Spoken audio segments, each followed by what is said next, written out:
My media prevention proposal is focused on the recent bills across the country limiting or banning drag shows.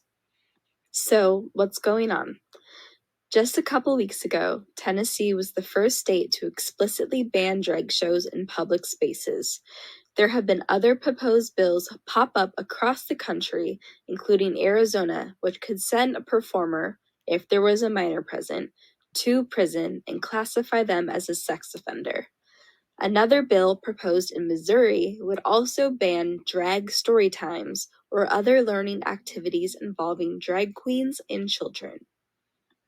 Pause. What's drag story time? This is where drag queens read books to kids at schools, libraries, and bookstores. The organization, Drag Story Hour, says that these events are supposed to provide children with queer role models and demonstrate what different gender expressions can look like. Let's get into the reasoning behind these proposed bills. Republican State Rep.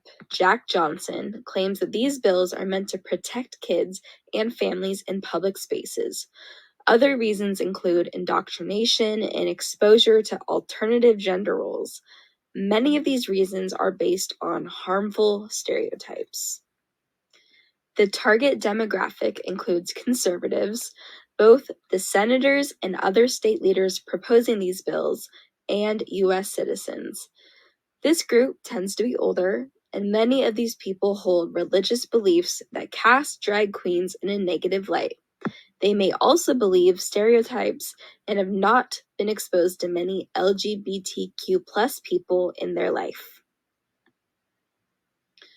So let's get into the proposed intervention. Key messages will consist of how story hours and shows have never been about indoctrinating children. They are about gender expression and fun. I want to emphasize that there is no agenda to harm children, and parents should ultimately be in control of what they take their kids to. Many conservatives are passionate about freedom of speech, so I want to channel this passion to demonstrate that these bans infringe on expression.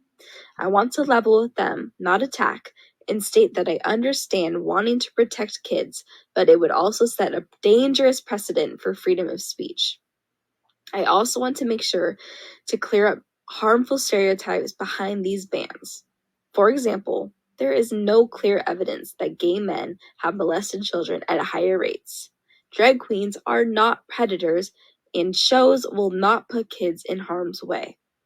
Also, studies show that most people have no sense of choice about sexual orientation, so kids are not being indoctrinated to a certain way of life by seeing drag shows or drag queens.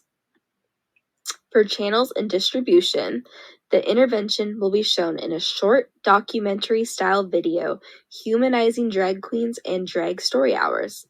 It will show them getting ready, picking their book, and explaining why they participate in these events and what it means to them.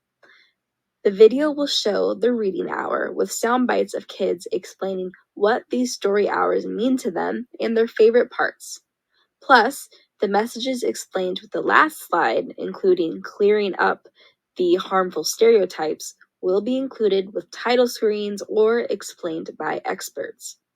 I want to target this demographic the best way I can by utilizing Facebook and Instagram, and if it's in the budget, during ad breaks for streaming services like Netflix and Amazon Prime. My proposal is backed by the cultivation theory. Cultivation theory states that frequent viewers of TV will be more likely than non-frequent viewers to believe the worldview presented on TV. This could explain how multiple exposures to drag queens could shape attitudes. This theory comes into play with the study we read on transgender people in the media. Partnered with narrative persuasion theory, multiple exposures and identification with the character led to more positive attitudes towards policies and people. Social cognitive theory is also at play as it sends messages about the norms and actions of a group. In the video, we'll be portraying drag queens as associated with freedom, acceptance, expression, and fun instead of danger and harm to children. This is a timely issue that needs to be tackled in order to protect the rights of the members of the LGBTQ plus community and to protect gender expression. Thank you for watching.